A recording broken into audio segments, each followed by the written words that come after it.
Hey everyone, Calvin here. We're going to do a little bit of Sanda self-defense against roundhouse kicks. So there's a few different types of roundhouse kicks in terms of heights. There's got the low, you got the mid and the high, and here's a little bit of a few defenses for it. So I have my friend over here, William. He's going to throw a low roundhouse kick towards my thigh. And then so over here, obviously the one that everyone knows, the low roundhouse kick, is go kick, and I check. All right, so now I want to express that checks that you can receive in a few different ways. So when I check, I can actually extend it and jam it up early before it has much of an extension. So once again, roundhouse kick, boom, I check, I kind of move in and check and jam those.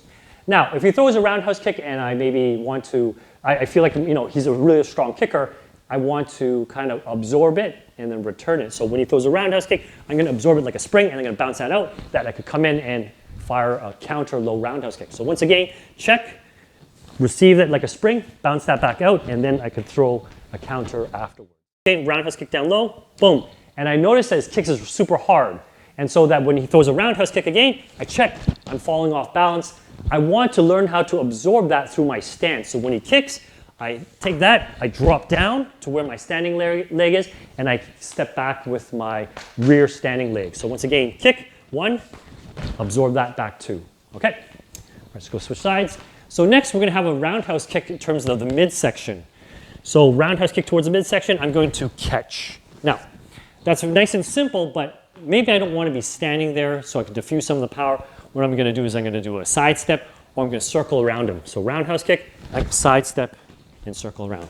I can also use this hand over here, roundhouse kick, to do a little check. So making sure that if his kick is very powerful, very explosive, I didn't time it correctly, I can have a little buffer before it makes impact against my body.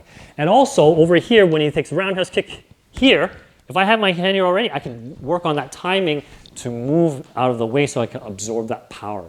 So if he throws a roundhouse kick, I'm going to sidestep bump one, and I'm going to throw that punch two. I want to throw that right away because I don't want him countering and punching towards my face. Roundhouse kick, boom. If I'm here and he punches towards my face, bam. I'm going to eat a punch there. So if he throws a roundhouse kick one and he punches towards me two, I can actually shoot my hand out. I'm deflecting this. Now I can move that out of the way, scoop three, step behind, and then work on the takedown. One, and I'm going to stop here for a second. Now, sometimes I'm going to keep my guard beside this ear here so that when he punches, I can jam that up easily. However, let's go jump on the other side. You throw a roundhouse kick, and I sidestep catch, and I keep my guard hand here. See this? Now for my hand to bring that across to block, it gets a little bit tricky in terms of timing. So we want to kind of keep that on the outside of the forearm, or what we call Wing Chun, the outside gate. So roundhouse kick one and two. So over here, I'm on the outside of his arm, outside gate. Now I can move it with any movements or counters that we have. Here's another one that I kind of like. So a lot of people throw a roundhouse kick mid-range again. Here, I'm going to block it and catch it here, and then going to bring it to the other side.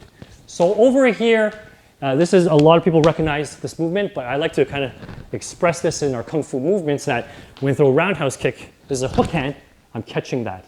Now when I bring it across. So you may notice in our Ta Kuen form, that movement there, so that's kind of expressed from our Ta Kuen system.